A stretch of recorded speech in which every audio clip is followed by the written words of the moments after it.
Hello, everyone, and welcome back to our podcast series co-hosted by financial advisor Mark Fricks, who's authored the book The Road Less Traveled. And this podcast series is dedicated to federal employees who are on that journey financially. And so for those of you that have listened to the previous sessions, we concluded chapter one by teeing up What the Heck Just Happened, which is the title to chapter two. So, Mark, welcome back. Thanks, Jeff. Good to be back. All right, so we ended the previous session with the teaser, Chuck and his magic underwear, which you're going to conclude this session with that story. But let's talk about some of the cliff notes of the book, and share with the audience the details behind what the heck just happened. So I'm going to start off the discussion of chapter two with a quote from Leno. So this is what Jay said. He said, "The U.S. has developed a new weapon that destroys people but leaves buildings standing. It's called the stock market." Which can be funny unless you've just lost a lot of money, and then it's not Right. that funny. So Yeah. this chapter came about, it was birthed from 2008, where over a 3+ year period, the market lost 56.9%. Wow. And, that sounds like a big number, but it's even bigger when you had $1 million IRA or 401k and it ended up being worth 450,000 or whatever it might have been. Then it's real money, then it really counts. Yes. And we know from those days what an effect it had on retirement. Many people went back to work. Many people did not retire when they thought they would.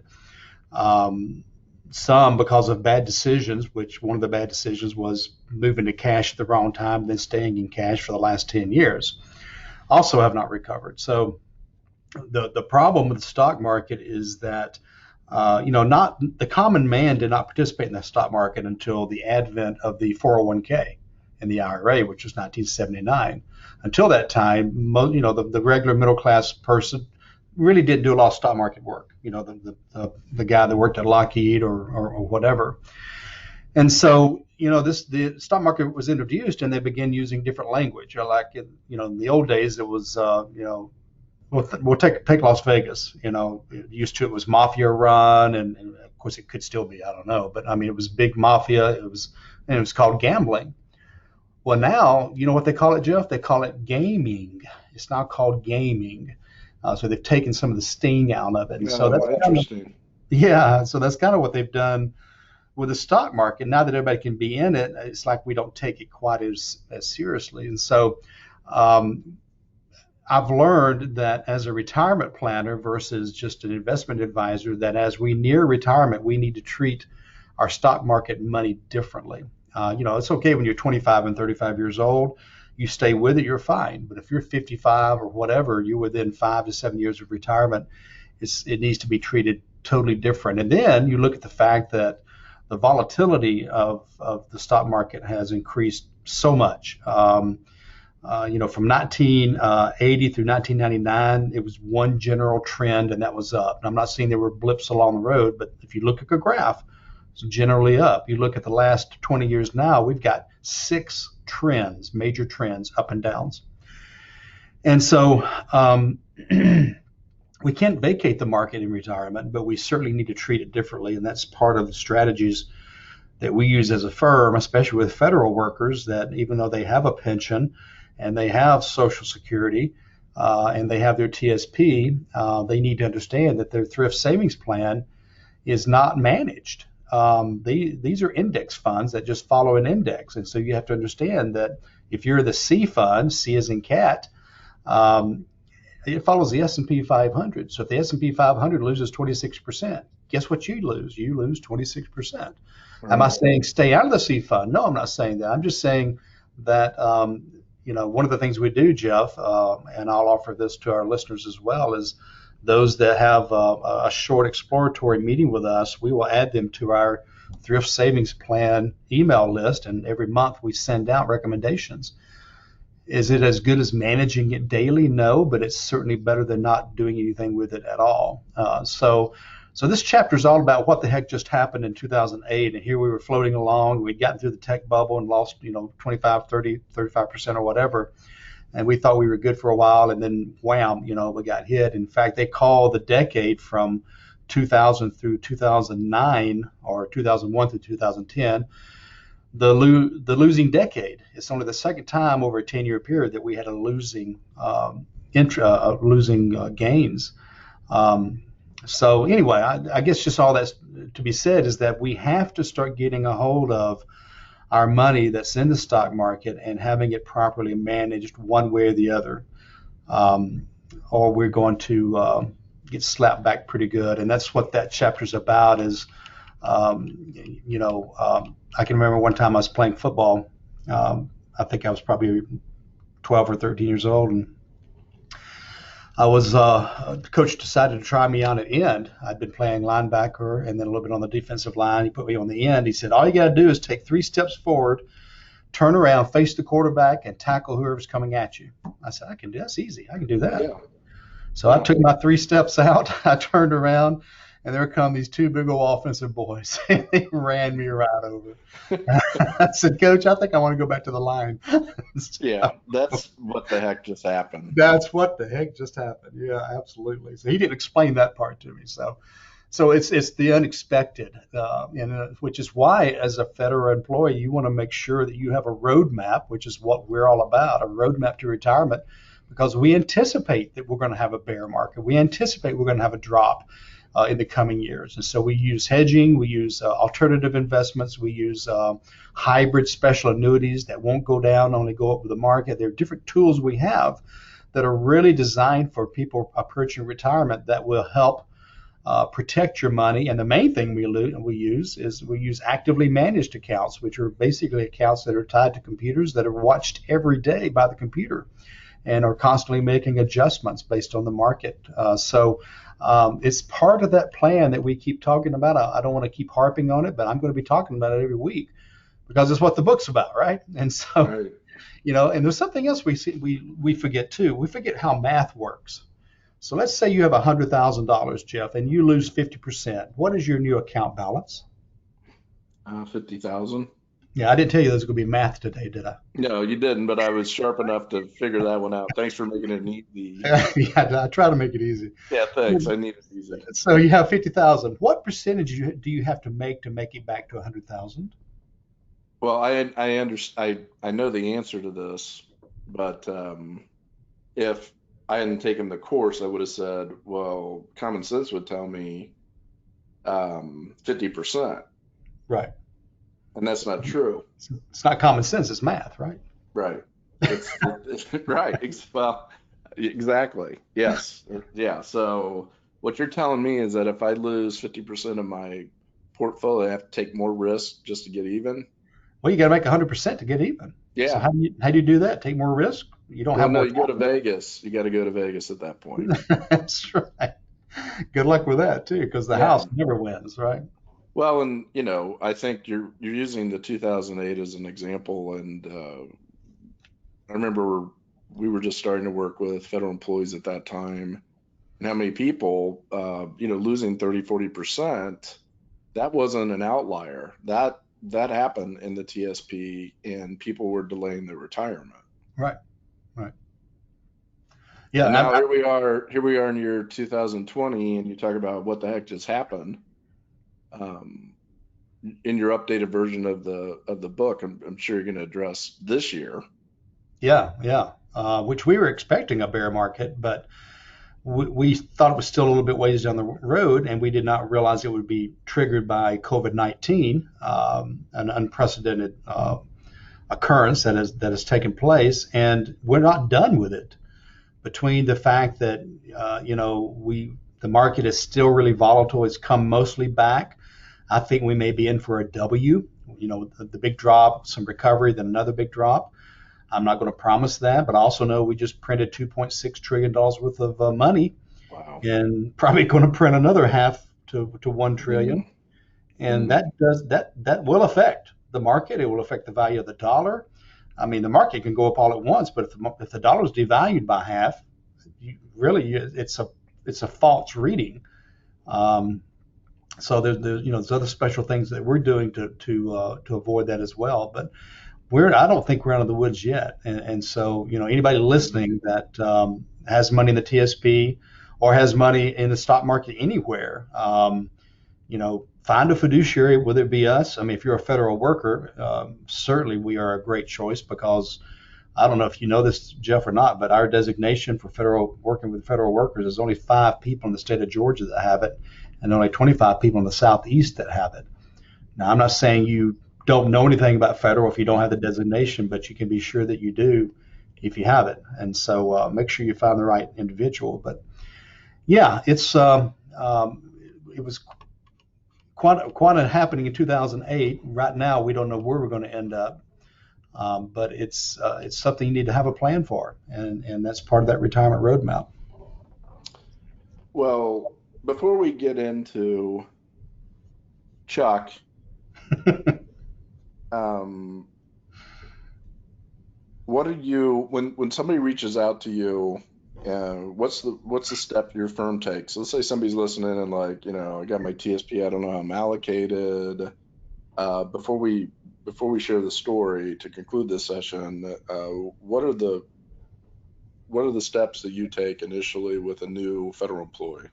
Well, it starts with discovery and analysis. We have to understand everything about the employee, not only financially, but also from a standpoint of their plans for retirement. Where would they be? We talked about this last week. What are they going to be doing in retirement? What are their feelings about money? All first session is discovery, and then we begin analyzing the situation, because I can't walk up and say, Jeff, you should have all of your money in the C fund in the thrift savings plan.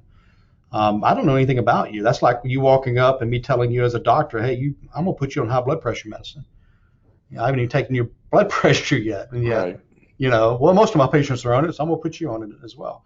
That would be crazy. And so we would spend a lot of time. And so if you walk into somebody's office as an investment advisor, and before the meeting's over, they're offering you a product or an investment, don't walk away, run away, because they're selling you something. They're a financial salesperson. They're not a planner Yeah, or a retirement consultant. So exactly. that's where it begins. And then together we start putting that plan together, and I can better answer the question of where your money should be, how long should it be there, things of that nature. Okay, so here's the big tee up for Chuck. The big finish, huh? The big finish. I've been waiting a week to hear about this magic underwear. I'm sure millions have, to be honest with you. So Chuck is actually a friend of mine. He's been a friend of mine since middle school, and so Okay, so let me clarify this. Does Chuck know that you talk about him like this? he gave me permission to put it in my Okay, book. all right. I want So that disclosure. it Disclosure. is public Yeah. domain. All right. So anyway, so Chuck back several years ago worked for a company called Mazola Canola Oil, which I think most people are familiar with their cooking products. And so he worked for them in the marketing department, and so they took a trip to New Orleans. And if you've ever been to New Orleans in the summertime, it is hot, humid, and miserable. And his job was to basically take this camper type trailer and open it up in a section of town and start grilling, cooking with the oil and giving out free food samples so that people would say that canola oil is really, really good type of thing, right? So he spent the day frying up food, handing out free samples, and typically it was at some kind of a festival atmosphere. And as I said, hot, miserable. He started the day at 9, worked till 7, and this is all quotes from Chuck, by the way. He got back to his hotel and he was sunburned, sweaty, and in his words, chafed in places too terrible to mention. So he decided to just get showered and just lay back on the bed and just cool off and rest, and ended up just falling asleep. All right. So the next day, Chuck got up, and again, the same kind of day lay ahead, but he could not bear the pain of putting on his underwear. And so he decided to go commando that day. Now, Chuck, being somewhat of modest gentleman decided he would at least put a clean pair of underwear in his pocket just in case he got to feeling better. He could slip inside and slip them on. So Chuck spent the day again going through and cooking and frying and everything else. At the end of another very hot day, Chuck was walking back to his hotel room to have dinner, and he passed by Bourbon Street. And of course, it was crowded with happy people and music and all that kind of stuff. But he particularly noticed a group of 8 beautiful women approaching him. They were dressed, he said, and dressed to the nines. Gorgeous women. What he found out was they were on the town to celebrate their friend's bachelorette party, and so they were out on a scavenger hunt. So, would you like to guess what one thing that was on their list? Um, I'm not sure if it was Chuck's underwear. Just general underwear. Just general. Yes, a pair of men's underwear. And so they had to get all 10 items on their list before they could go back to the party. And so they asked, hey, Chuck, and Chuck was there with a friend of his too, said, we need a pair of men's underwear. We're having trouble finding that. And so, Chuck decided he could not pass up this opportunity. Chuck was a gentleman that loves magic and illusion. And so he got an idea. He said, ladies, I think I can help you. Can you give me just a minute? And of course, they giggled and said, sure. So instead of ducking into the alley or into a restroom or something, Chuck simply turned around with his back to the women and began wiggling around, reaching into his pockets. He spent probably 30 seconds really building it up as if he were really struggling to do something. At the very last second, he took those underwear and pulled them out of his pocket and turned around and said, ladies, here you go. They must have screamed. They, first of all, I think their breath was taken away because Yes. they could not understand. And yes, they started hooting and howling and laughing and cracking up. They took the underwear, and with them, they took a story that they would tell the rest of their lives. And so that is my what the heck just happened.